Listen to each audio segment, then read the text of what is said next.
ज्ञानाञ्जनशलाकया चक्षुरुन्मिलितं येन तस्मै श्रीगुरवे नमः। ॐ ब्रह्मानन्दं अचलपूर्णं त्रिगुणातीतं आत्मसाक्षात्कारम् अद्वैतानन्दमूर्तिम् आनन्दनित्यसद्गुरुं तं नमामि। ॐ नित्यानन्दं परमसुखदं केवलं ज्ञानमूर्तिं द्वन्द्वातीतं गगनसदृशं तत्त्वमस्यादिलक्ष्यम् एकं नित्यं विमलमचलं सर्वैः साक्षिभूतं भावातीतं त्रिगुणरहितं सद्गुरुं तं नमामि। अनेकजन्मसम्प्राप्ता कर्मबन्धविदाहिने ज्ञानानलप्रभावेन तस्मै श्रीगुरवे नमः। ఆత్మబంధువులందరికీ నమస్కారము. ఈరోజు పౌర్ణమి సందర్భంగా కొన్ని విషయాలు, కొంత జ్ఞాన విషయాలు కలిపి తెలుసుకుందాము. ఏమ్మా,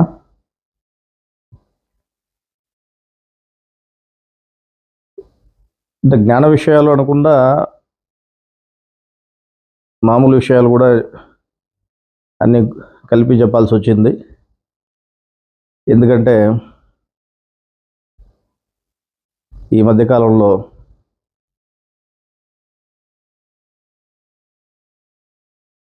ఈ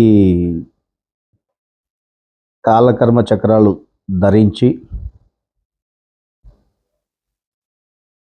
బయటికి వెళ్ళి ఒక పార్టీ తరపున, ఒక వైసీపీ పార్టీ తరపున ప్రచారాలు చేస్తే చేసేది ఎవరు వ్యక్తిగతం అది. కానీ ఈ దేవుని చిహ్నాన్ని ధరించి అక్కడ కండువాలు వేసుకొని వాళ్ళతో పాటు డ్యాన్సులు చేయడము, ఇటువంటి కార్యక్రమాలన్నీ చాలా చూసాము. బయట ఏ విధంగా అయితే తాగి వీళ్ళు ఎగిరేటువంటి పరిస్థితి ఉందో అదేవిధంగా మన వాళ్ళని కూడా కొంతమందిని మనం గమనించడం జరిగింది. ఏమేనంటే ఇక్కడ మనం ఎందుకు ఈరోజు ఈ విషయం గురించి చెప్పుకోవాల్సి వస్తూ ఉందనంటే, దేవుని చిహ్నాన్ని అవమానపరచద్దండి అని గురువు గారు మనకి ఎన్నో సందర్భాల్లో తెలియజేయడం జరిగింది. దేవుని చిహ్నాన్ని ఏం చెప్పారు ఆయన? అవమానపరచద్దండి అని చెప్పారు. కానీ ఈరోజు అదే దేవుని చిహ్నం ధరించి ఇటువంటి పనులు చేయడము, వ్యక్తిగత లాభాల కోసం, స్వలాభాల కోసం, వ్యక్తిగత స్వార్థాల కోసం ఇటువంటి కార్యక్రమాలు చేయడము, దానికి గురువు యొక్క పేరును ఆపాదిస్తూ మాకు స్వామివారు చెప్పారు గెలిచేది వైసీపీ పార్టీనే అని చెప్పని దానికి స్వామివారి పేరును, అంటే గురువు పేరును కూడా దానికి అటాచ్ చేస్తూ వీళ్ళు ఈ విధంగా ప్రచారాలు చేయడము, ఎన్నో ఊర్లలో మొత్తం చాలా కమిటీల వాళ్ళు అక్కడ లోకల్గా ఉన్నటువంటి నాయకుల దగ్గరికి వెళ్ళి వాళ్ళతో పాటు తిరిగి ప్రచారాలు చేయడము, పేపర్లలో వేయించుకోవడం, ఇటువంటివన్నీ కూడా కార్యక్రమాలు చేయడం జరిగింది. మరి ఈరోజు ఏమంటున్నారు పబ్లిక్లో టాక్ ఏముందేనంటే, ఈరోజు ఆ వైసీపీ పార్టీని ఓడిపోయిన తర్వాత మన వాళ్ళు ఎవరో చెప్తున్నారు, ప్రచారానికి గ్రంథాలు తీసుకొని వెళ్తే, ఏమైనా మీరు వైసీపీ పార్టీ వాళ్ళు కదా, మీ వైసీపీ పార్టీ వాళ్ళు ఇళ్ళ కాటికి పోండి, మరి మా ఇళ్ళ దగ్గరికి ఎందుకు వచ్చినారు? మీరు వైసీపీ పార్టీ తరపున తిరిగే వాళ్ళు, మీరు వైసీపీ పార్టీకి సంబంధించిన వాళ్ళు కదా మీరంతా, మీ చక్రాలు పెట్టుకునే వాళ్ళంతా. మరి అటువంటిప్పుడు వైసీపీ పార్టీ వాళ్ళు ఇళ్ళ కాటికి పోయి మీరు ప్రచారాలు చేసుకోండి, మా ఇళ్ళ దగ్గరికి ఎందుకు వస్తున్నారు అని చెప్పని కొందరు పబ్లిక్గానే అడగడం జరిగింది. ఇంకా ఘోరంగా తాడిపత్రి పట్టణంలో అయితే ఈ విధంగా చెప్పినటువంటి వాళ్ళతో పాటు మీ స్వామి చెప్పినాడు అంటారు కదా అని చెప్పని అంత దొంగ స్వాములు మీరు దొంగ నా కొడుకులు అది ఇది అని చెప్పని బూతులు తిడుతూ అంటే ఇలా తిట్టడమే కాకుండా వెనకాల మా గురువు చెప్పిన మా స్వామి చెప్పినాడని చెప్పినారు కదా వీళ్ళు. అందువల్ల ఆయన కూడా కలిపి దూషించే స్థాయికి బయట ప్రజలు వెళ్ళిపోయినటువంటి పరిస్థితి. ఈ రాయలసీమలో కొన్ని చోట్ల ఏమంటున్నారు తెలుసా, ఈ చక్రాలను చూస్తానే అంటే దేవుని చిహ్నాన్ని చూస్తానే రైత సిద్ధాంతం వాళ్ళు అనట్లేదు. ఏమంటున్నారు, వైఎస్ఆర్ సిద్ధాంతం. ఏం సిద్ధాంతం? వీళ్ళు వైఎస్ఆర్ సిద్ధాంతం వల్ల వచ్చినారప్పా, వైఎస్ఆర్ సిద్ధాంతం వల్ల పోతారు చూడు అని గేలి చేసేటువంటి మాటలు మాట్లాడుతున్నటువంటి పరిస్థితి ఇప్పుడు ఉంది. మరి ఇటువంటి పరిస్థితి ఎవరు తీసుకొచ్చారు?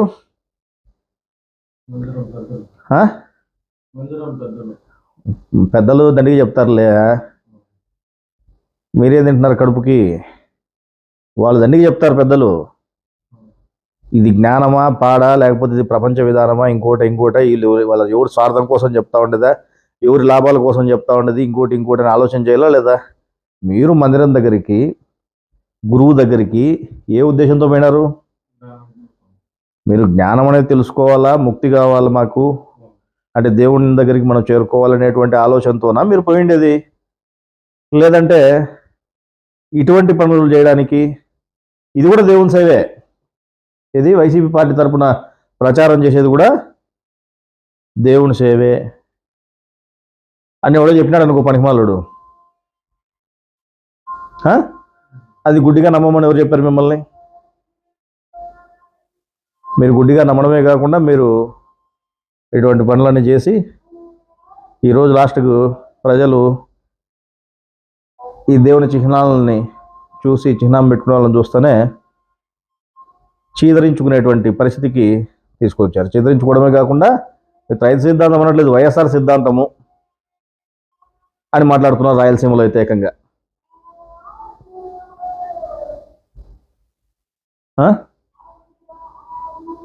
మరి ఎందుకు మీకు అంత అభిమానం? పోనీ ఇక్కడ ఉండేటువంటి వాళ్ళ పెద్దలకైనా ఇంకోరికైనా అభిమానం ఎందుకు అంత వైఎస్ఆర్ పార్టీ మీద? ఇంకోటి అంటే పోనీ వాళ్ళ వల్ల ఏమైనా లబ్ధి పొందినారా ఇంకోట అని యోచన చేస్తే మళ్ళీ అది కూడా లేదు. ఏ రోజు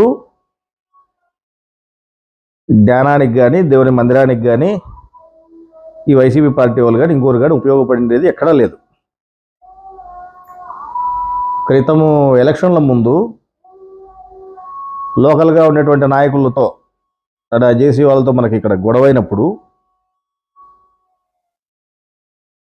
అప్పుడు దాదాపు వాళ్ళు 30-40 కేసులు మన మీద ఈ భక్తుల మీద పెడితే, భక్తులు అంటే ఎవరు మీలాంటి కదా, ఈ పొద్దు పోయి ఏం చేసి తిరిగే వాళ్ళే కదా, ఈ పనులు చేస్తున్న వాళ్ళే కదా. మరి మీ మీద కేసులు పెడితే వైఎస్ఆర్ గవర్నమెంట్ ఫామ్ అయిన తర్వాత, జగన్ ముఖ్యమంత్రి అయిన తర్వాత ఆయనకి అర్జీలు రాసుకొని, ఎవరికి? ముఖ్యమంత్రికి దాదాపుగా 1.5 సంవత్సరం పాటు తిరిగాం మేము. 1.5 సంవత్సరం పాటు స్వయాన నేనే తిరగడం జరిగింది, స్వామివారు పంపించడం జరిగింది. నాతో పాటు ఎంతోమంది వచ్చారు, మీరు కూడా వచ్చినట్టున్నారు ఒకసారి సీఎం క్యాంప్ ఆఫీస్కి పోయినప్పుడు కూడా, మీకు గుర్తుందో లేదో. ఎంతోమంది మినిస్టర్లని కలిసాము, దాదాపు 7-8 మందికి పైగా మినిస్టర్ని కలవడం జరిగింది. వెళ్ళినప్పుడల్లా వాళ్ళు మనం అర్జీ చేయడము, జగన్తో అపాయింట్మెంట్ ఇప్పమని అడగడము, 1 వారం తర్వాత రాండి అని వాళ్ళు చెప్పడము, మళ్ళీ వారం తర్వాత మనం దూరం నుంచి రావడము, లాడ్జీ తీసుకుని ఉండడము, మళ్ళీ 2 రోజులు ఉండి మళ్ళీ శ్రమ పడ్డము, మళ్ళీ ఇంకో వారం తర్వాత రండి అని వాళ్ళు ఒక్కొక్కరు 3 సార్లు 4 సార్లు 5 సార్లు అట్లా తిప్పుతూ ఉంటే దాంతో పని కాదులేండి, మళ్ళీ ఇంకో మినిస్టర్ దగ్గర పోవడము, ఇట్లా రకరకాలుగా తిరిగి లాస్ట్ హోమ్ మినిస్టర్ దగ్గరికి తిరిగి ఇంకా అయ్యే పని కాదని డైరెక్ట్గా సీఎం క్యాంప్ ఆఫీస్కే పోయి అక్కడ వాళ్ళకి ముఖ్యులుగా ఉండేటువంటి వాళ్ళకు కూడా మనము ఈ అర్జీ లెటర్లు ఇచ్చి స్వామివారి పంపించారు. ఈ విధంగా గురువుగారే చెప్పి పంపించారు, దయచేసి మా కేసులను తీసేయండి, లేదంటే ఒక అపాయింట్మెంట్ అయినా జగన్ గారితో మాకు ఇప్పించండి, మేము పోయి ఆయనతో దీని గురించి మేము అభ్యర్థన చేస్తాము అని చెప్పినప్పటికీ కూడా ఏమాత్రము చెవిలేకి కూడా వేసుకోనటువంటి పరిస్థితి. దాదాపు సంవత్సరంన్నర కాలము వైసీపీ గవర్నమెంట్ వచ్చిన తర్వాత, అంటే ఇంచుమించు స్వామివారి కాలం అయ్యేదానికి కొన్ని నెలల ముందు వరకు కూడా మేము తిరగడం జరిగింది. ఆఖరిలో పెద్ద ఆయన ఇంక వద్దులేరా, వదిలేయండి, వాళ్ళు చెయ్యర్లేవి, వదిలేసి ఇంక పోవద్దులే నువ్వు, వాళ్ళు చేసే ఉద్దేశం వాళ్ళకి లేదు, వాళ్ళ ఈ కేసులు ఏం తీసేయర్లే, మీరేం తిరిగి చంపడాల్సిన అవసరం లేదు అని ఆయన చెప్పిన తర్వాత మేము మానుకోవడం జరిగింది. అంటే గవర్నమెంట్ వచ్చిన తర్వాత సంవత్సరంన్నర కాలం పాటు మనము ఆ పేపర్లు బట్టి ఇప్పటికీ నా సూట్ కేసులు దాదాపు 20 పేపర్లు ఉంటాయి. ఆ సీఎంకి రాసుకునేవి, డీజీపీకి రాసుకునేవి, హోమ్ మినిస్టర్కి రాసుకునేవి. మరి పొద్దు లోంతన్నా సిగ్గు శరము లేకుండా చెప్పిన వాళ్ళు ఎట్ట చెప్పినారు మీకు? విన్నోళ్ళు మీరు ఎట్టిన్నారు? స్వామి అబద్ధం చెప్పినాడు. ఏం చెప్పినారు ఆయన? ఆడ మున్సిపాలిటీది కూడా వాడు గెలిచడు పోని చెప్పినారు. మున్సిపాలిటీ కూడా వైసీపీ వాళ్ళు గెలిచడు పోని చెప్పినారు. తాడిపత్రిలో గెలిచలే. రాష్ట్రం అంతా గెలిచినా కూడా తాడిపత్రిలో మున్సిపాలిటీ కూడా గెలిచలే. మళ్ళీ అట్టాడిది ఇప్పుడు వైసీపీ పార్టీకి గెలుచుందని వీళ్ళ వ్యక్తిగత స్వార్థాల కోసం ఎవడో చెప్తే దానికి మళ్ళీ మా స్వామి చెప్పినాడు, మా గురువు చెప్పినాడు అని చెప్పని మీరు గుడ్డిగా ముందు వెనక ఆలోచన చేయకోకుండా ఇది జ్ఞానమా కాదా, ఇది ప్రపంచ విధానమా, ఇంకోటి అని కూడా ఆలోచన చేయకోకుండా ఈరోజు ఇటువంటి పనులన్నీ చేసి ఈ త్రైత సిద్ధాంతం అనే దానికి ఆయన చెప్పిన జ్ఞానం ఒకటైతే మీరు పోయేటువంటి దారి ఇంకొక విధంగా పోయి మొత్తాన్ని భ్రష్టు పట్టించినటువంటి పరిస్థితి కనపడతా ఉంది. ఆఖరకు ప్రజలే చీదరించుకునేటువంటి పరిస్థితి కనపడతా ఉంది. అందువల్ల ప్రజలు కూడా మేము ఒకటి చెప్పదలుచుకున్నాము, ఈరోజు త్రైత సిద్ధాంతము అని చక్రాలు పెట్టుకొని వచ్చినంత మాత్రాన ప్రతి ఒక్కడు త్రైత సిద్ధాంత భక్తుడు అయిపోడు. ఆయన జ్ఞానం ప్రకారం నడుచుకున్నటువంటి వాడైతేనే త్రైత సిద్ధాంత భక్తుడు అవుతాడు. కానీ వీరి వ్యక్తిగత స్వార్థాల కోసం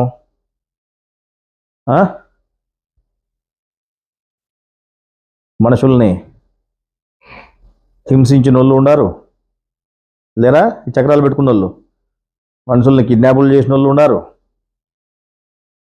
ఇళ్ళ మీద దాడులు చేసిన వాళ్ళు ఉన్నారు, మనుషుల్ని చంపిన వాళ్ళు కూడా, అంటే హత్యలు చేసిన వాళ్ళు కూడా ఈరోజు చక్రాలు పెట్టుకొని మేము త్రైత సిద్ధాంతం వల్లమే చెప్పుకుంటున్నారు. అందువల్ల త్రైత సిద్ధాంతము అంటే ఒరిజినల్గా గ్రంథాలలో గురువు ఏం చెప్పాడో మీరు దానిని మాత్రమే తెలుసుకొని దాన్ని ఆచరణ చేయండి. కానీ మనుషుల వెనకాల మీరు పరిగెత్తితే మాత్రము ఇటువంటి మనుషులందరూ చాలామంది ఉన్నారు. చక్రాలు ధరించినంత మాత్రాన, గ్రంథాలు చేతిలో పట్టుకున్నంత మాత్రాన ఆ గ్రంథాలు తలకెక్కినట్టు కాదు, చక్రాలు ధరించినంత మాత్రాన వాడు త్రైత సిద్ధాంత భక్తుడు కాదు అనేది ప్రజలు కూడా గుర్తుంచుకోవాలి. ఎందుకంటే ఇందులో ఈ దేవుని చిహ్నం ధరించి ఇటువంటి పనికిమాల పనులు చేసిన వాళ్ళు, అంటే హత్యలు కూడా చేసిన వాళ్ళు కూడా ఇందులో ఉన్నారు.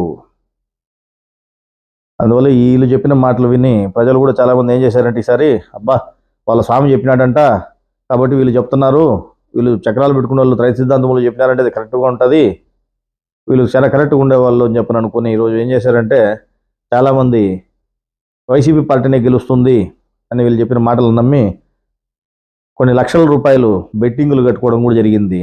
సరే బయట వాళ్ళ కథ పక్కకు పెట్టండి, మన వాళ్ళు కూడా చక్రాలు పెట్టుకున్న వాళ్ళు కూడా ఎంతోమంది, ఎన్నో కమిటీల వాళ్ళు ఒక్కొక్కడు 10,000, 20,000, 50,000, 1,00,000, 5 లక్షలు, 2 లక్షలు, 3 లక్షలు, 5 లక్షలు, 10 లక్షలు, ఏకంగా వాడైతే వాడు బెంగళూరు వాడు ఏకంగా 50 లక్షలు బెట్టింగ్ పెట్టి పోగొట్టుకున్నటువంటి పరిస్థితి కూడా ఈరోజు ఉంది. వీళ్ళ మాటలేని బయట వాళ్ళు బెట్టింగ్లు పెట్టుకునే వాళ్ళు కూడా ఈరోజు పబ్లిక్ కానీ ఇలా తిడతా ఉన్నారు. అర్థమైందా? అందువల్ల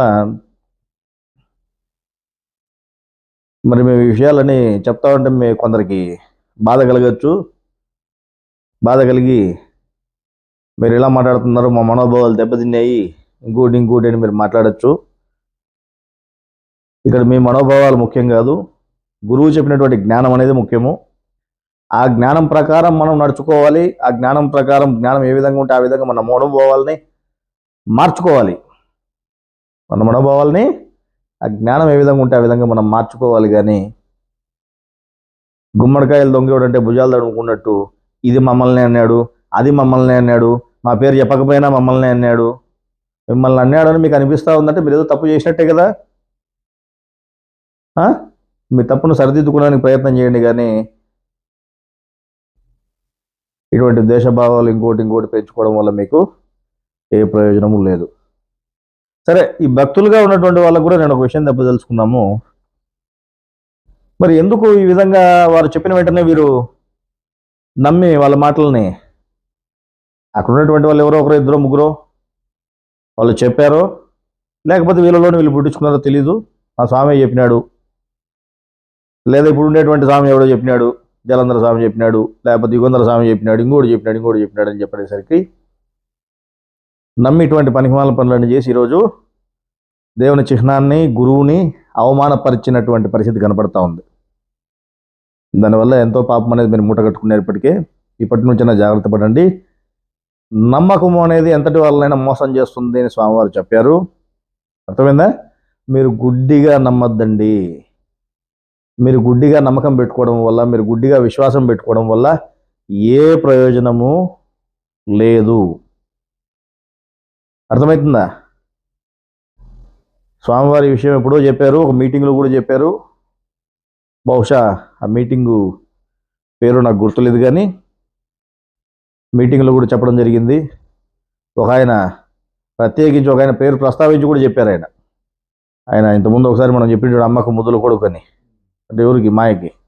ఎవరైనా ఆయన పేరు లక్ష్మీనారాయణ ఆచారి గారి గురించి కూడా స్వామివారు స్వయాన పేరు పెట్టి మరి చెప్పడం జరిగింది. ఏం చెప్పారు ఆ రోజు?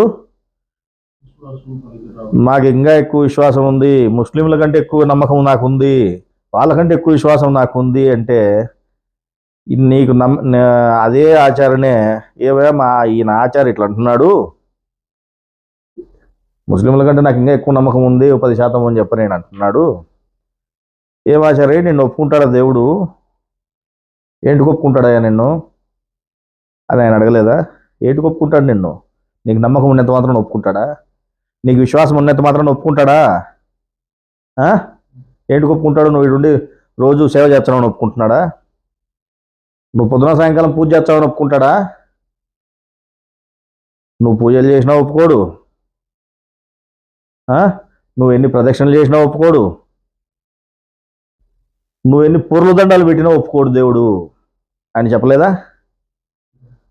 చెప్పినాడు కదా. విన్నారా మీటింగు? ఏం చెప్పినాడు ఆయన? మీరు ఆ విధంగా నమ్మకం పెట్టుకొని, ఆ విధంగా విశ్వాసం పెట్టుకొని మీరు ఉండడం వల్ల ఏ ప్రయోజనము లేదు. దేవుడు మిమ్మల్ని ఒప్పుకోడు. మీరంతా దొంగనాయలు, నన్ను కాకపడుతున్నారు అని చెప్పని ఆయన అనుకుంటాడు తప్పితే దేవుడు మిమ్మల్ని ఒప్పుకోడు. మీకంటే నా మీద ఎక్కువ నమ్మకం పెట్టుకొని, అంటే ఎవరి మీద? దేవుడి మీద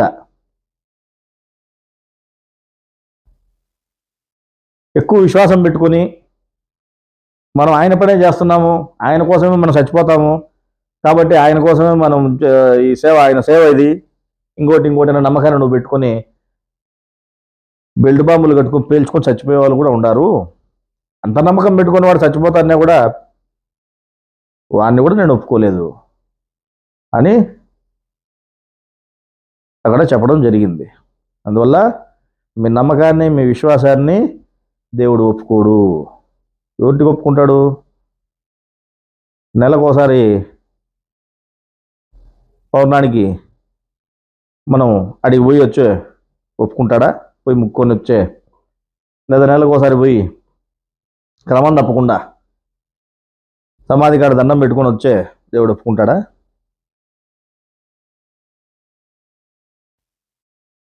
లేదు ఆడే ఉండి రోజు ఒకసారి పూజ చేస్తే దేవుడు ఒప్పుకుంటాడా? అంతెందుకు, ఆడుండే ఆయన ఉన్నాడు కదా, నరసింహ ఎవరో ఇంకో గారు, పొద్దున సాయంకాలం ప్రతిరోజు పూజ చేస్తాడు ఆయన. మరి పొద్దున సాయంకాలం పూజ చేస్తున్నాడు కదా నాకే అని దేవుడు ఒప్పుకుంటాడా?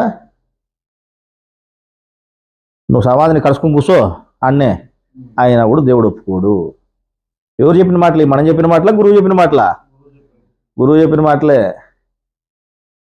నువ్వు గురువు చెప్పిన జ్ఞానం ప్రకారం నడుచుకుంటే నిన్ను ఒప్పుకుంటాడు దేవుడు. ఎట్లా ఒప్పుకుంటాడు? ఆయన చెప్పిన జ్ఞానం ప్రకారం నడుచుకుంటే నిన్ను ఒప్పుకుంటాడు. కానీ నువ్వు ఇట్లాంటి ఎన్ని చేష్టలు చెయ్యి, ఎన్ని నమ్మకాలు నువ్వు పెట్టుకో, ఎంత విశ్వాసం నువ్వు పెట్టుకో, దేవుడు మిమ్మల్ని ఒప్పుకోడు. మరి ఆ విధంగా నెలకోసారి పోయి వచ్చానో, లేకపోతే పొద్దున సాయంకాలం పూజ చేయొచ్చానో, లేకపోతే ప్రదక్షిణలు చేయొచ్చానో, రోడ్డు ఆడే కూర్చొని ఆడే కాపురం ఉంటేనో దేవుడు ఒప్పుకునేటటువంటి, దేవుడు మోక్షం ఇచ్చేటట్టు ప్రసాదించేటట్టు ఉంటే ఇంక అందరూ అదే పని చేయొచ్చు. ఆయన 100 గ్రంథాలు రాయాల్సిన పనిలే. ఈ ధర్మశాస్త్రంతో అసలు పనే లేదు ఇంకా. అవునా కదా? మరి అదే విషయాన్ని ఆయన ఏం చెప్పినారు? ఇదంతా మీ నమ్మకం, మీ విశ్వాసము. మీరు దీన్ని దాటి ముందుకు పోవాలా. మీరు నమ్మకం, విశ్వాసం పెట్టుకున్నంత మాత్రాన ఏ ప్రయోజనము లేదు. మిమ్మల్ని దేవుడు ఒప్పుకోడు. నువ్వు పొర్లు దండాలు పెట్టుకున్నా కూడా ఒప్పుకోడని చెప్పినాడు ఆయన ఏకంగా. నెలకోసారి వాడు ముక్కొని వచ్చి మేము ఒప్పుకుంటాడని మీరు అనుకుంటున్నారు. కొందరు పొద్దున సాయంకాలం ఆడే ఉన్నాం కదా మేము అనుకునే వాళ్ళు ఉన్నారు, ఆడే కాపురం ఉండేవాళ్ళు కూడా ఉన్నారు. మీరు ఎన్నైనా చేయండి, దేవుడు మిమ్మల్ని ఒప్పుకోవాలంటే ఒకటే మార్గం. మీరు ఆయన జ్ఞానం ప్రకారం నడుచుకుంటేనే దేవుడు మిమ్మల్ని ఒప్పుకుంటాడు. కానీ మీరు ఇటువంటి నమ్మకాలు, ఇటువంటి విశ్వాసాలు మీరు ఎన్నో పెట్టుకొని ఆడుండేటువంటి మందిరం మీద పెట్టుకునో, లేకపోతే సమాధి మీద పెట్టుకునో, లేకపోతే ఆడుండే పెద్దల మీద పెట్టుకునో, నువ్వు ఏమైనా చెయ్యి. ఆయన ఏకంగా పురుగుదండలు కూడా అంటే నువ్వు పడుకొని దొల్లాడినా కూడా నువ్వు ఫోన్ చెప్పినాడు ఆయన క్లియర్గా. చెప్పినాడు లేదా? దేవుడు ఏం చెప్పినాడు కూడా, నేను పెద్దోనే రా, నువ్వు చెప్పినా పెద్దోనే, నేను చెప్పుకున్నా పెద్దోనే, నీ మీద విశ్వాసం ఉంది, నేను లేదంటానా? ఉంటే ఏం చేస్తావు? నీ విశ్వాసంతో నాకేం పని? విశ్వాసం ఉంది, నేను గొప్పడు అనుకుంటున్నాను, అంతే కదా? అట్లా కాదు, నాకు గొప్పడు అనుకున్నంత మాత్రమే కాదు. నేను చెప్తాను నా స్టోరీ అంతా. నా స్టోరీ చూసుకొని, నా విషయం తెలుసుకొని నన్ను ఫాలో అవ్వండి. నాకు నా శక్తి ఏదో నీకు వస్తుంది, నా బలం ఏదో నీకు వస్తుంది. అప్పుడు నా బలం ఉపయోగించుకో.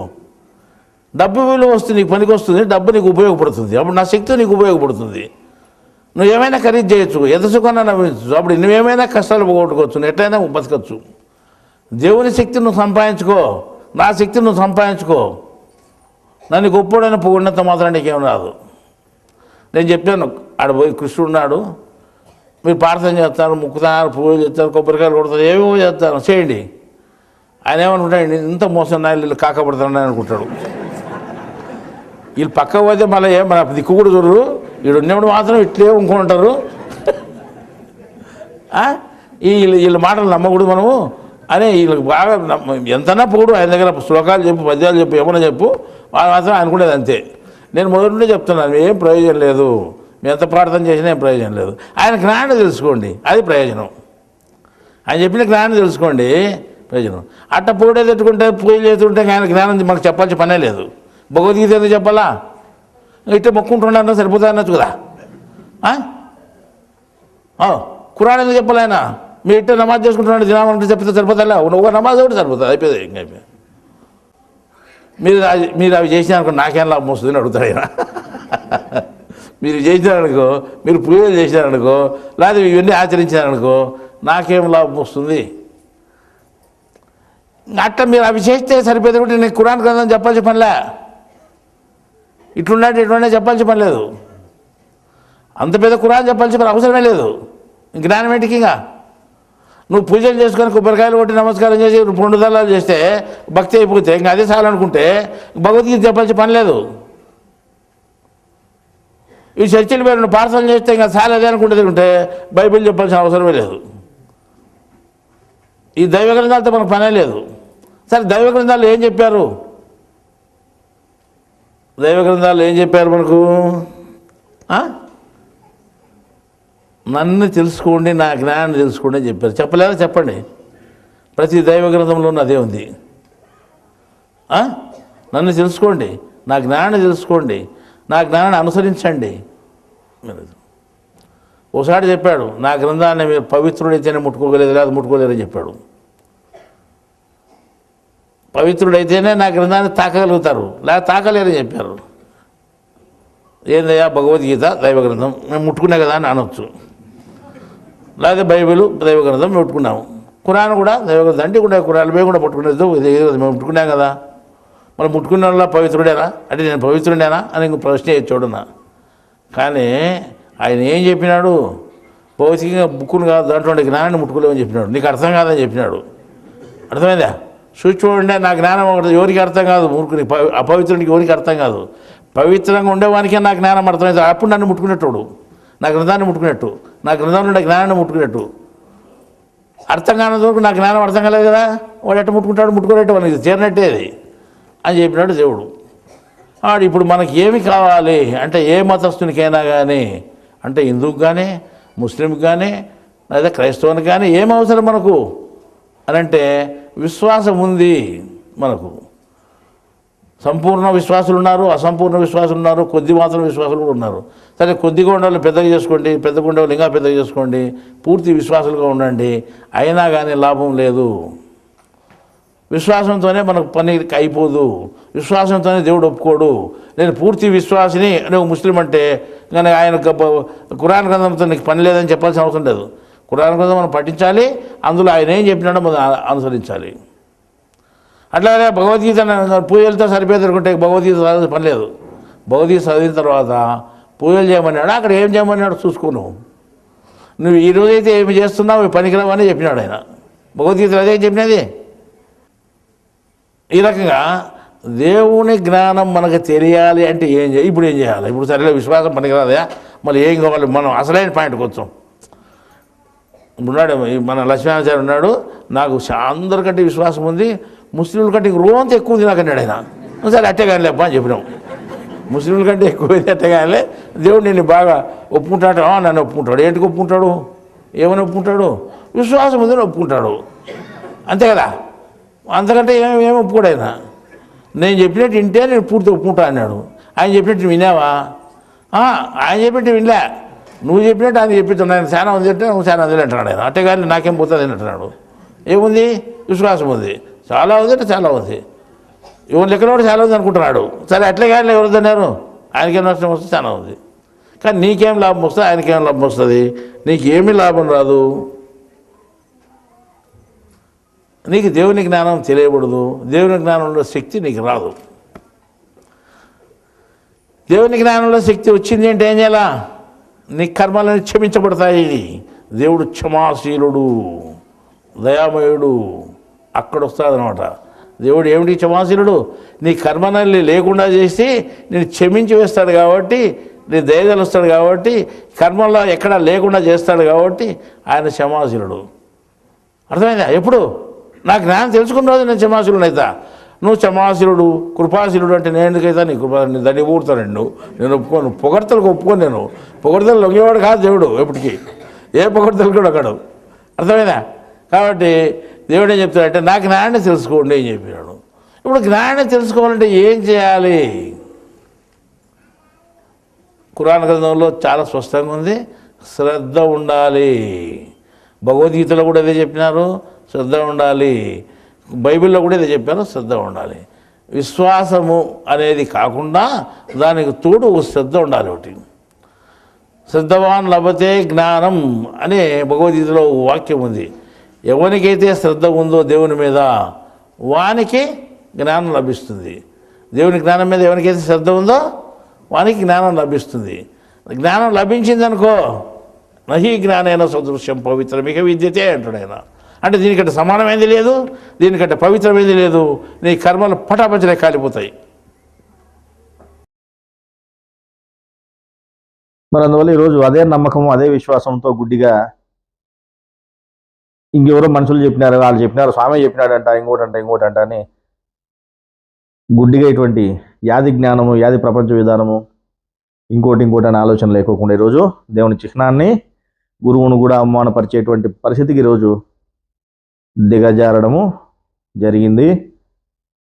మేము ఇంతకుముందే ఒకసారి స్వామివారి కాలం అయిన తర్వాత ఒక మీటింగ్లో, స్వామివారి కాలం అయిన తర్వాత ఒకసారి పౌర్ణమి రోజున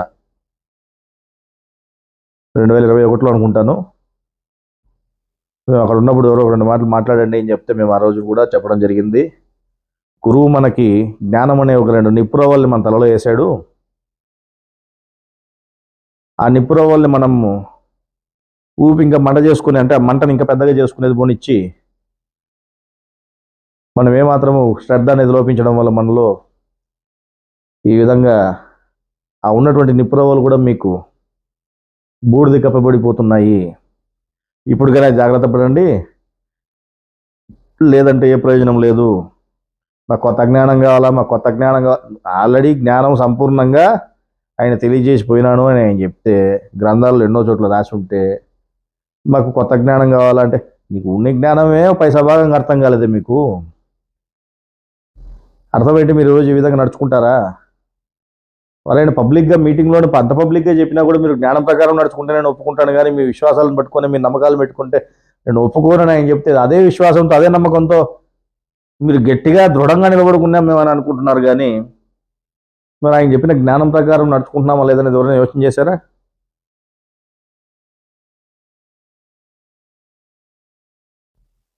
అందువల్ల మేము ఆ రోజు అదే చెప్పడం జరిగింది, ఈరోజు కూడా అదే విషయం చెప్తున్నాము. ఇప్పటికైనా జాగ్రత్త పడండి, లేదంటే మాత్రం ఇప్పటికే మీరు ఎంతో కర్మను సంపాదించుకోవడం జరిగింది. ఎందుకంటే ఇది దేవుడి జ్ఞానము, జ్ఞానం దగ్గర చాలా జాగ్రత్తగా ఉండమని ఆయన ఎన్నో మార్లు హెచ్చరించడం జరిగింది. దేవుని జ్ఞానం దగ్గర జాగ్రత్త అని చెప్పని మీరు ఏమాత్రం జాగ్రత్త అనేది లేకోకుండా, మాయ అంటే గుణముల రూపంలోనే ఉంటుంది. గుణములు అంటే మీ తలలోనే ఉన్నాయి, మీ తలలోని భావాలుగా ఉండేటువంటివే. అంటే మీ తలలో ఆలోచనల రూపంలోనే మీ గుణాలు మిమ్మల్ని మోసం చేస్తాయి, మాయ మిమ్మల్ని మోసం చేస్తుంది అని చెప్పినప్పటికీ కూడా అదే గుణాల్లో ఈరోజు పడి ద్వేషము, అసూయ కలిగి ఎదుటి వ్యక్తుల మీద, ఎదుటి వ్యక్తిలో కూడా ఉన్నటువంటిది దేవుడే కదా అనేటువంటి యోచన కూడా ఏమాత్రం లేకుండా అసూయ చెందుతూ మనము జ్ఞానులము అని చెప్పని మీరు అనుకుంటే అది చాలా పొరపాటు. ఇప్పటికైనా గురువు చెప్పినటువంటి ఎంతో ఉన్నతమైనటువంటి జ్ఞానం అది, మీరు ఎంతో నీచంగా ప్రవర్తిస్తున్నారు. అర్థమవుతుందా? ఈ విధంగా ఇంతటి నీచులుగా తయారవుతారనేటువంటి నీచకీయం అనేది జ్ఞానం దగ్గర జరుగుతుందని ఆయన ఏం చెప్పారు? ఆయన కాలమే ముందు ఈ కమిటీలను కూడా మేము రద్దు చేస్తున్నాము, ఈ కమిటీలను అడ్డం పెట్టుకుని రేపొద్దున రాజకీయాలు అనేవి తయారవుతున్నాయి, ఈడ అగుతాయి రేపొద్దున భవిష్యత్తులో ఇంకా ఎక్కువైతుంది. అది ఆ కమిటీలను అడ్డం పెట్టుకుని రాజకీయం అనేది తయారవుతుంది, అంటే నీచకీయం అనేది తయారవుతుంది. జ్ఞానం దగ్గర అది ఎప్పుడు జరగకూడదు అటువంటి పని అనే ఉద్దేశంతో ఆయన ఏం చెప్పారు? కేవలం భక్తులకి దేంతో సంబంధం ఉండాలిడా? జ్ఞానంతో మాత్రమే సంబంధం ఉండాలా. భక్తుడా జ్ఞానమా అంతవరకే. మధ్యలో కమిటీకి ఓ పెద్ద, ఆ పెద్దకు ఇంకో పెద్ద, ఆ పెద్దలకు ఇంకా పెద్ద, ఇంకోడు పుట్టకోసిగాడు మొలతాడు గాడు అనేది ఇవన్నీ ఉండకూడదనే. ఇవి ఉంటే ఇట్లాంటివన్నీ వస్తాయి. ఈ విధంగా రాజకీయాలు తయారై మేము పెద్దలు మనం అనిపించుకోవడం కోసము, వాళ్ళ స్వభావాల కోసము, లేకపోతే ఇంకో దానికోసము ఇటువంటి వాళ్ళతో తయారవుతారనే ఉద్దేశంతో ఆయన ఏం చెప్పారు? జ్ఞానమా, భక్తుడికి ఏముండ కావాలా? జ్ఞానం కావాలా, జ్ఞానంతోనే కనెక్షన్ ఉండాలా అని ఆయన క్లియర్గా చెప్తూ ఈ కమిటీలను కూడా ఇప్పటి నుంచి తీసేసినాం, రద్దు చేసినామని చెప్తే, ఈరోజు అయ్యే కమిటీలను అడ్డం పెట్టుకుని గురువు మాటకి ఏమాత్రం విలువ ఇవ్వకుండా మేము కమిటీల్లో సభ్యులు అని చెప్పుకునే వాళ్ళు కొందరు, అయితే మేము కమిటీలకి పెద్దలు, మేము ప్రెసిడెంట్లు అని చెప్పుకునే వాళ్ళు కొందరు, ఆ కమిటీలని అడ్డం పెట్టుకుని ఆడించేవాళ్ళు కొందరు తయారయ్యి ఏదైతే ఆయన వద్దని చెప్పాడో అదే రాజకీయమో ఆ నీచకీయమో ఈడ కూడా ఈరోజు చేస్తున్నటువంటి పరిస్థితి కనపడతా ఉంది.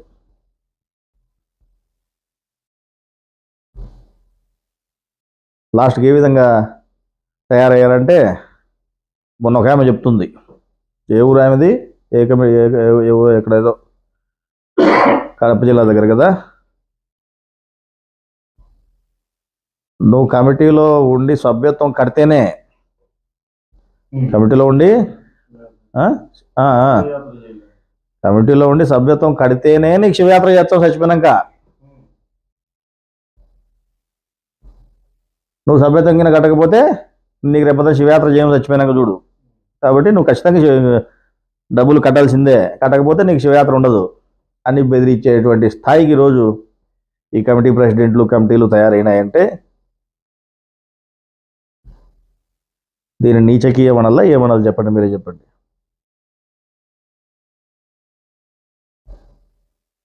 ఈరోజు ఎవరికైనా కానీ శివయాత్ర కావాలంటే ఇప్పటి నుంచే కమిటీల్లో చేరి నెలకు 100-200 కడతా ఉంటే మీరు రేపొద్దున శివయాత్రలు అనేటివి మీకు చేస్తారు.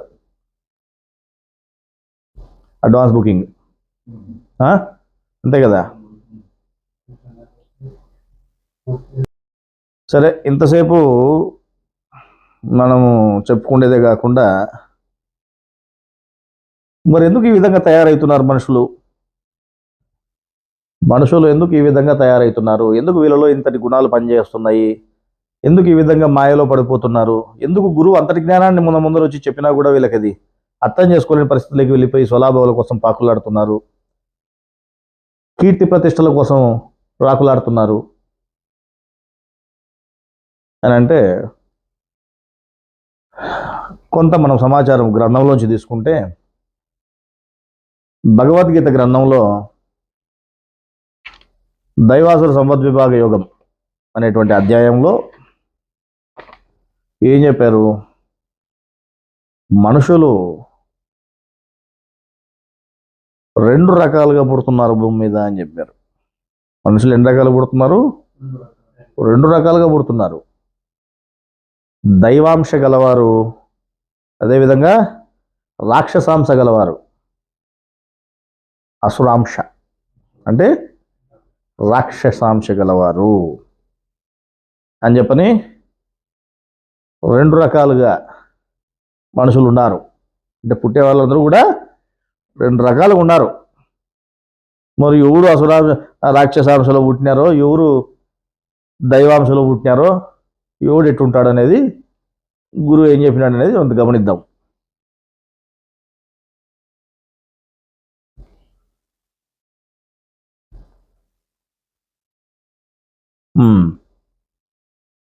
ఈ రాక్షస గుణాలు అనేటివి, అంటే ఈ అసుర గుణం కలిగినటువంటి వాళ్ళు, రాక్షసాంశలో పుట్టినటువంటి వాళ్ళు ఏ విధంగా ఉంటారు అంటే, గర్వము, వినండి బాగా ఇది అర్థమైందా?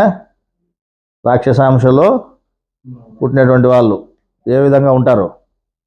మరి ఎవరు మీరు రాక్షసాంశ ఉండేవాళ్ళు ఎవరో, దైవాంశ ఉండేవాళ్ళు ఎవరో, ఎవరికి వాళ్ళు మీరే చూసుకోండి. ఆయన ఏం చెప్పినాడు? అసుర గుణము అంటే రాక్షసాంశ కలిగినటువంటి ఏ విధంగా ఉంటారు? గర్వము, అధికారత్వం చెలాయించుట. గర్వం ఒకటి, అధికారం అనేది చెలాయించడము. అభిమానం కలిగి ఉండుట, అంటే వాళ్ళ మీద వాళ్ళకి చాలా అభిమానం ఉంటుంది. మమ్మల్ని అంటాడు ఆవిడు, అందుకని చెప్తాం, మనం చూస్తాం, అని వేసేస్తాం, కావాలంటే ఏమైనా చేస్తామని, అంటే అంతటి అభిమానం అనేది కలిగి ఉంటారు. అట్లాగే క్రోధము, కఠినత్వం కలిగి ఉంటారంట. క్రోధం అంటే ఏమిటిది? విపరీతమైన కోపము. అట్లాగే కఠినత్వము, అజ్ఞానము కూడా కలిగి ఉంటారు రాక్షసాంశ యందు పుట్టినవారు. ఏమినాడు ఆయన? ఈ రాక్షసాంశ యందు పుట్టినటువంటి వాళ్ళు ఏ విధంగా ఉంటారు అన్నాడు? గర్వంతో ఉంటారు, అధికారంను చెలాయిస్తూ ఉంటారు, అట్లే ఎక్కువ అభిమానం కలిగి ఉంటారంట. వాళ్ళని ఎవడన్నా ఏమన్నంటే ఓర్చుకోలేరు. అదే స్థాయిలో వాళ్ళ కోపం అనేది అంత స్థాయిలో ఉంటుంది. అందువల్ల కఠినంగా కూడా వ్యవహరిస్తారు. ఆ విధంగా వాళ్ళందరూ కూడా ఉంటారు అని చెప్పడం జరిగింది. ఇంకా ఏం చెప్పాడు చూస్తే, ఈ రాక్షసాంశ గలవారు కొన్ని పనుల దగ్గర ఎట్టుంటారంటే, తమ ఆడంబరమును చాటవలననే ఉద్దేశంతో, వాళ్ళ ఆడంబరాన్ని చాటాలనే ఉద్దేశంతో గర్వంగా చేసేటట్టు ఉంటాయంట వాళ్ళ పనులు కూడా. గర్వంతో చేసేటువంటి పనులు ఉంటాయంట వాళ్ళవి. ఎప్పుడూ ఎవరికి ఒక పైసా కూడా ఇవ్వనటువంటి వాళ్ళు వాళ్ళ గొప్పతనము బయటికి తెలియజేసేదాని కోసం ఎంతటి ఆడంబరానికైనా వెనకాడరు.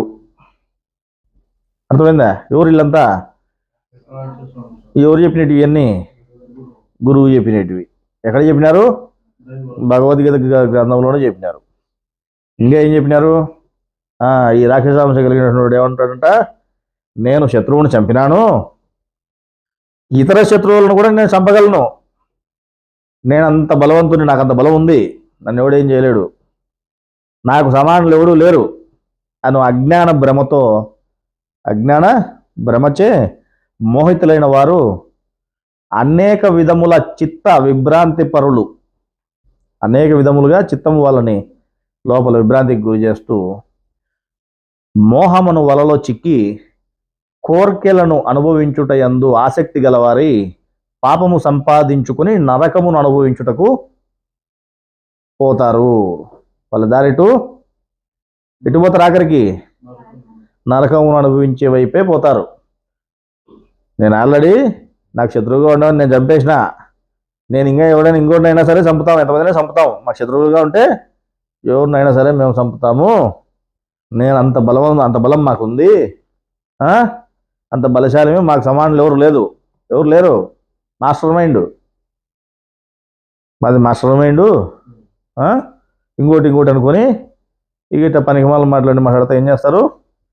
మేము ఎంతమంది చంపుతాం అనుకుని అటువంటి అజ్ఞానమైనటువంటి భ్రమలో వాళ్ళు మునిగి మోహం అనే వలలో చిక్కి ఈ కోరికలకు అనుభవించేదంత ఆసక్తి గలవారై పాపం సంపాదించుకొని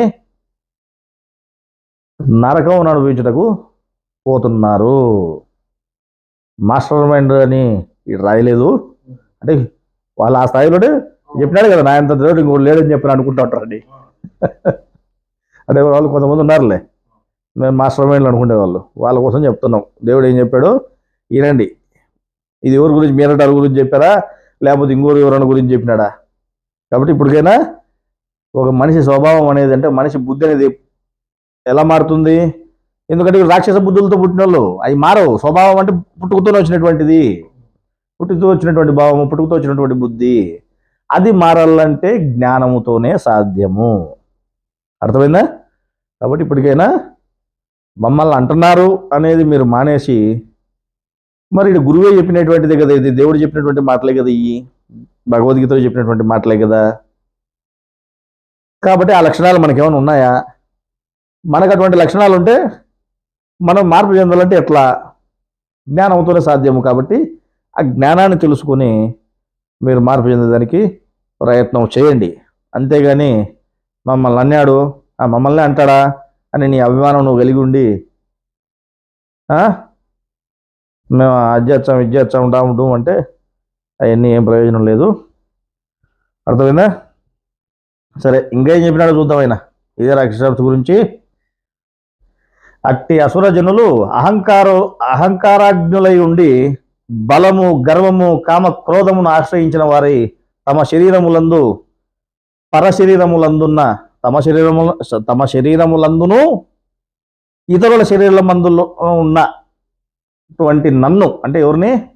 దేవుణ్ణి అసూయతో ద్వేషించుచున్నారు. ఇంకోసారి చెప్పనా చదివి చెప్పారైనా? అట్టి అసురజనులు అంటే అటువంటి రాక్షస గుణం కలిగినటువంటి వాళ్ళు అహంకారాజ్ఞులై ఉండి, అంటే అహంకారముతో నిండి ఉండి బలము, గర్వము, కామక్రోధము. కామం అంటే ఆశ, అట్లే క్రోధం అంటే కోపము. ఇవన్నీ వారిని ఆశ్రయించిన వారై ఉండి వాళ్ళు వాళ్ళ శరీరాలందును అట్లాగే ఇతరుల శరీరాలందును ఉన్నటువంటి దేవుణ్ణి కూడా అసూయతో ద్వేషించుచున్నారు. అర్థమైందా? ఎదుటి వ్యక్తిని ద్వేషిస్తున్నాడు అంటే అతనిలో ఉన్నటువంటి దైవత్వాన్ని నువ్వు గమనించట్లేదు. అక్కడ ఆడుతూ ఉండేది దేవుడే ఆ శరీరాన్ని ఆడిస్తున్నాడు, మాట్లాడుతున్నాడు, చేస్తున్నాడు. ఆ జీవునిది ఏ పాత్ర లేదనేటువంటిది నీకు ఏమాత్రం తెలియదు. కాబట్టి నువ్వు అంత అజ్ఞానవి కాబట్టి నువ్వు ఎదుటి వ్యక్తిని ద్వేషించి మీరు ఈ రోజున మాట్లాడుతూ దూషిస్తూ మేము జ్ఞానులము అని చెప్పుకుంటున్నారు. ఏమైనా ప్రయోజనం ఉందా? ఎవరు ఒప్పుకోవాలి నువ్వు జ్ఞానులు అని? నీ అంతకు నువ్వు డప్పా కొట్టుకుంటే సరిపోదు. నేను జ్ఞానం చక్రాలు పెట్టుకొని దేవుడు ఒప్పుకోవాలి మిమ్మల్ని. ఆయన చెప్పినట్టు నడుచుకుంటే మిమ్మల్ని ఒప్పుకుంటానన్నాడు. లేకపోతే నువ్వు కింద పడి దొల్లాడినా కూడా ఒప్పుకోనని ఇందాకే చెప్పినాడు ఆయన. ఇందాక మీటింగ్లో కూడా చెప్పినాడని చెప్పుకున్నాం మనం. అర్థమైందా? సరే, నేను ఇంకా వివరాన్ని చూద్దాం. ఏం రాశారు? అసుర జనులకు అంటే రాక్షసాంశ గలవారికి తమ శరీరంలో ఉన్న దైవమే ఇతరుల శరీరంలో కూడా ఉన్నదని తెలియదంట. మన శరీరంలో ఉండేటువంటి దైవం ఇతరుల శరీరంలో కూడా ఉంది కదా అనేటువంటి భావన వాళ్ళలో ఉండదు. వాడు వేరు నేను వేరు అను భావంతో పూర్తిగా నిండి ఉండి, నేను వేరు వాడు వేరు అనేటువంటి భావంతోనే పూర్తిగా నిండి ఉండి తనకు కలిగిన వాటితో తాను ఫలానా వాడనని తలుచుకొనుచు, అంటే వీడికి కర్మ ప్రకారం కలిగినటువంటి ఐశ్వర్యాలతోనో అధికారంతోనో బలముతోనో ఇంకో దాంతోనో నేను ఫలానా వాడిని అని గర్వపడుతూ తలుచుకొనొచ్చు. అహంకారము కలవాడై తమ అహంకారము కలవాడై తమయందు మరియు ఇతరుల యందు గల దైవమును కూడా అసూయతో ద్వేషించుచున్నాడు. అర్థమైందా? మరి ఈరోజు మీరు చేస్తా ఉండే పని ఏంది? మేము జ్ఞానంలో అని చెప్పుకొని ఈరోజు మన దగ్గర కూర్చున్నదంతా చేస్తా ఉండే పని ఏంది?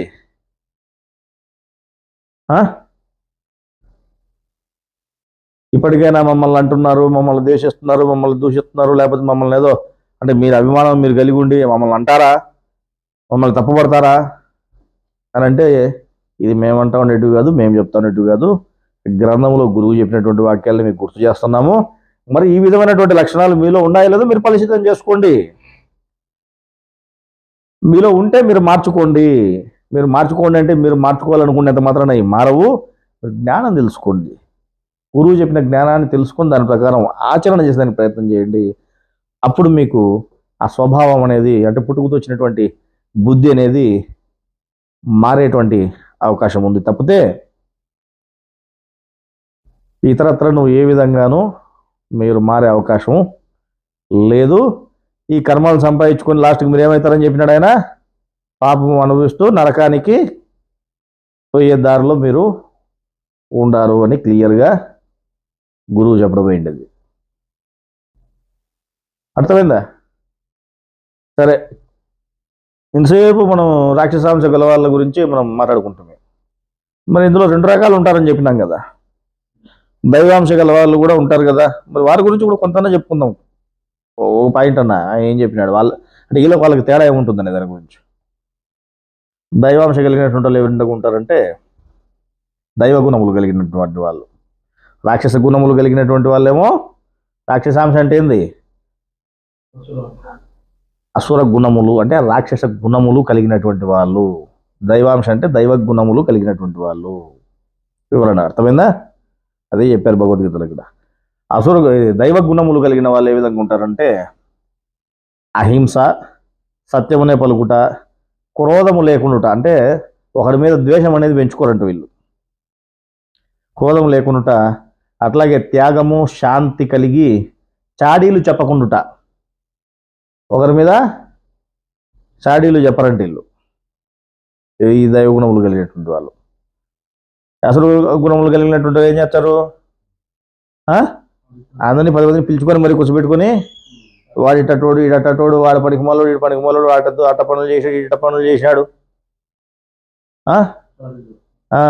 కమిటీలు ముందర కూర్చోబెట్టుకొని మరి చెప్పిన వాళ్ళు ఉన్నారు.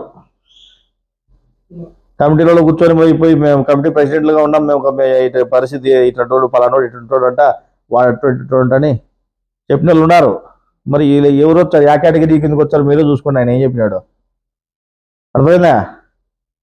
ఈ దైవ గుణములు కలిగిన వాళ్ళు ఏం చేస్తారు? ఇటువంటి చాడీలు చెప్పరు ఒకరి మీద.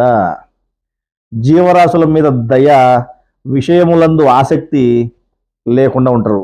అంటే జీవరాశుల మీద దయ కలిగి ఉంటారు, ఇతర జీవరాశుల మీద దయ కలిగి ఉంటారు. అదేవిధంగా విషయములందు అంటే ప్రకృతి విషయాలందు పెద్దగా ఆసక్తి అనేది చూపించరు. మృదువుగా ఉండుట, గంభీర భావము కలిగి ఉండుట. మృదువుగా ఉంటూ అట్లనే గంభీరంగా కూడా బయటికి కనపడతారు, గంభీర భావం కలిగి ఉంటారు. క్షమించు స్వభావము కూడా వాళ్ళకి ఉంటుంది. ఇతరులని క్షమించే స్వభావము వాళ్ళకు ఉంటుంది. ఎవరికి? దైవ గుణములు కలిగినటువంటి. అదే ఈ రాక్షస గుణములు కలిగినటువంటి వాళ్ళకి క్షమించే గుణం కాదు, శిక్షించే గుణం కలిగి ఉంటుంది. మేము వాడికి శిక్ష చేసినాం, ఈయనకి శిక్ష చేసినాం, వాడిని ఎలా ఎచ్చనాం, ఈయన ఎలా ఎచ్చనాం, వాడిని రానిద్దండి, ఈయన ఇంటి మీదకి పోయి దాడి చేయకండి, వాడిని కిడ్నాప్ చేయకండి, వాళ్ళ పడకచ్చి కొట్టి చంపండి, ఎందుకంటే వాడు దేవునికి వ్యతిరేకం, ఈడు దేవునికి వ్యతిరేకం. ముందు ఈడే వ్యతిరేకం దేవునికి. వీళ్ళ గడపరాదు కానీ ఎదుటోళ్ళని పేర్లు పెట్టేదానికి పోతారు.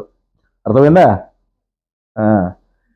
అందువల్ల గంభీర భావం కలిగి ఉండడమే కాకుండా క్షమించు స్వభావము, అట్లాగే పరులకు ద్రోహము చేయకుండుట.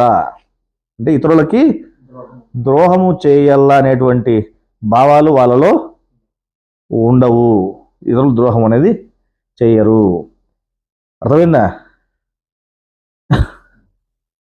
అట్లాగే అభిమానం అనేది లేకుండా ఉంటారంట వాళ్ళు. అంటే అభిమానం అనేది కూడా వాళ్ళలో పెద్దగా ఉండదు. అదే రాక్షస గుణములు ఉండే వాళ్ళకైతే అభిమానం ఉంటుంది విపరీతంగా. ఒకరు ఎవరన్నా ఒక మాట అన్నాడు అంటే మనల్ని ఓడ్చుకోలే, మనల్ని అంటాడా నన్నే అంటాడా, అది ఇంకోటి లోపల పొడుచు ఉంటాయి గుణాలు. అర్థమైందా? అదే దైవ గుణములు కలిగినటువంటి వాడు, వాడికి అభిమానము అనేది పెద్దగా ఉండదు కాబట్టి వాడు అంతగా దానివల్ల ఇది పొందడు. అర్థమైందా? మొన్నెవరు అంటా ఉన్నారు, ఇంతకుముందు వాళ్ళు మీ మీద అన్ని చేసినారు, ఆవంతా తిడుతూ వీడియోలు పెట్టినారు, అవి చేసినారు, అయినా మీరు ఇంకా సౌమ్యంగా ఇట్టే ఉంటున్నారు, అట్టే ఉంటున్నారు, వాళ్ళకది చెప్పాలా, చూడాలా, చేయాలా అని. ఎవరైనా దేవుడు ఉన్నాడు నీ చూసేవాడు, ఆయన తెలియకుండా ఏం జరగలేదు, ఎప్పుడేం జరగలో అప్పుడు దేవుడే దాన్ని ముందు తీసుకుపోతారు, ఆయన జరుపుతారులే, మీరేందుకు టెన్షన్ పడతారు అని మనం చెప్పడం జరిగింది. మరి ఎంతోమంది దూషిస్తూ వీడియోలు పెట్టి రకరకాలుగా వెనకాల స్వామివారి ఫోటో ఉందని కూడా లేకుండా దాన్ని చెప్పు తీసుకొని ఇట్లా కొడతాడు. వెనకాల స్వామివారి ఫోటో ఉంది కదా, ఆ స్వామి కూడా ఉండాలి కదా వెనకాల అనేది కూడా లేకుండా, స్వామి కూడా తగులుతుంది కదా అడుగు మనం ఇట్లా అన్నప్పుడు అది అనేది కూడా లేకోకుండా అటువంటి చిల్లర పనులు, పనికి వాళ్ళు పనులు చేసి చిల్లర నా కొడుకులు కూడా ఉన్నారు. అర్థమైందా? మరి అన్ని చేసినప్పటికీ కూడా మనం ఏ రోజు దానిని పెద్దగా లెక్కలకి పెట్టుకోలేదు. ఎందుకంటే ఎదుటి వాడిలో కూడా మాట్లాడేవాడు, దూషణ చేసేవాడు ఇంకోడు ఎవరో కాదు, అక్కడ కూడా ఆడేవాడు ఆయనే అని మనం ఆయన్నే దృష్టిలో పెట్టుకుని ఉన్నాము తప్పితే, ఏదైనా కర్మ అనేది ఒకటి ఉంది, ఆ కర్మలో మనం తిట్లు తినాలనేది ఉంటే వాళ్ళు తిడతా ఉంటారు లేని అనుకున్నాం తప్పితే, మనం వేరే దాన్ని పెద్దగా తీసుకోలేదు. మనం దాన్ని ప్రెస్టేజీగా మనం తీసుకునంటే, అభిమానంతో దాన్ని నన్ను అన్నాడు వాడికి అది చూడాలా అట్లా మేము ప్రెస్టేజ్తో తీసుకునంటే ఈ పాటికి వీళ్ళు ఎవరు మిగలరు కూడా. అర్థమైందా? అది వాస్తవం. అందువల్ల ఈ విధంగా అభిమానం అనేది కూడా లేకుండా దైవ గుణములు కలిగినటువంటి వాళ్ళు ఉంటారు అని చెప్పడం జరిగింది. ఇప్పుడు మనం మాట్లాడుకున్నటువంటి ఈ విషయాలన్నీ కూడా, ఈ జ్ఞాన విషయాలన్నీ కూడా మనమేదో సొంతంగా కల్పించి మనం ఇక్కడ రాసుకునేటివి కాదు, భగవద్గీత గ్రంథంలో దేవుడే చెప్పినటువంటి విషయాలు. మరి అందువల్ల ఇప్పుడు ఎవరైనా సరే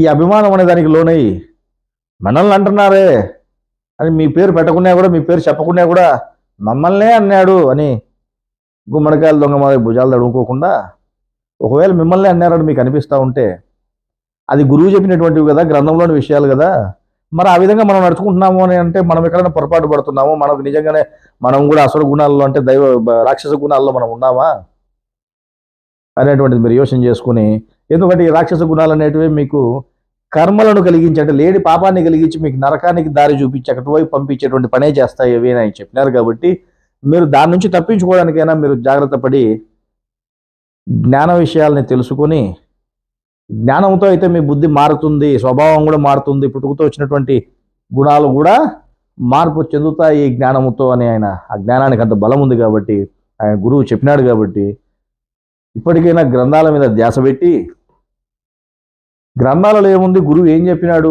దేవుడు ఏం చెప్పినాడు అనేది మీరు తెలుసుకొని దాని ప్రకారం నడుచుకోవాలని మిమ్మల్ని అందరినీ కోరుకుంటూ వేడుకుంటూ, ఎందుకంటే ఈ విధంగా గురువుని కానీ దేవుని చిహ్నాన్ని కానీ అగౌరవపరిచేటువంటి పనులు మరొకసారి చేయొద్దండి అని చెప్పని మిమ్మల్ని వేడుకుంటూ, ఈరోజు మేము మాట్లాడేటటువంటి ఈ సంభాషణలో మీకు ఏదైనా ఇబ్బందికరంగా అనిపించినా కూడా మీరు నడుచుకునేటువంటి విధానం కరెక్ట్గా ఉందా లేదనేది మీరు చూసుకొని, ఎందుకంటే గురువు చెప్పినటువంటి దానికి, గురువు యొక్క విలువకు మీరు భంగం కలిగించేటువంటి విధంగా నడుచుకుంటున్నారు కాబట్టి మేము కూడా కొద్దిగా హార్ష్గా ఈరోజు మాట్లాడాల్సినటువంటి అవసరం వచ్చింది. వ్యక్తిగతంగా మేము ఎవరిని కూడా ద్వేషించము, మమ్మల్ని హత్యా ప్రయత్నం చేయాలని చెప్పని చూసినప్పటికీ కూడా మేము ఎప్పుడు కూడా ఎవరి మీద ద్వేషం పెంచుకోలేదు, మాకు అవసరం కూడా లేదు. అర్థమైందా? ఎందుకంటే దేవుడు చెప్పినాడు, నీ కడురెప్ప వాలాలన్నా, నీ తలలోనే ఒక వెంట్రుక ఊడి పడాలన్నా కూడా మొత్తం లిఖితమై ఉంది అని చెప్పినప్పుడు ఒకరి మీద ద్వేషం పెంచుకొని ఇంకోటి మనమేదో చేస్తామని అనుకోవడం మన బుద్ధి పొరపాటు అవుతుంది. అందువల్ల మేము ఎప్పుడు కూడా ఆ విధంగా ఆలోచన చేయడం లేదు. ఆ ద్వేషం మాకు లేదు. మీరు కూడా దయచేసి ద్వేషం అనే దాన్ని కాసేపు పక్కకు పెట్టి, ఈ అసూయల్ని పక్కకు పెట్టి, ఇవన్నీ కూడా గుణ సంబంధమైనటివే. అందువల్ల దాన్ని పక్కకు పెట్టి జ్ఞానం అనే దానికి మీరు రండి. జ్ఞానంతో మీరు కావాలంటే వాదన చేయండి, ఏదైనా ఒప్పుకుంటాం. సరేనా? అందువల్ల ఇద్దరితో ఆత్మబంధువులందరికీ కూడా నమస్కారాలు తెలియజేసుకుంటూ, దేవుడు ఆత్మతండ్రిని మీకు ఈ జ్ఞాన విషయాలు అర్థమయ్యేటట్టుగా చేయమని కోరుకుంటూ ఈరోజు సమావేశాన్ని ముగిస్తున్నాము. నమస్కారం.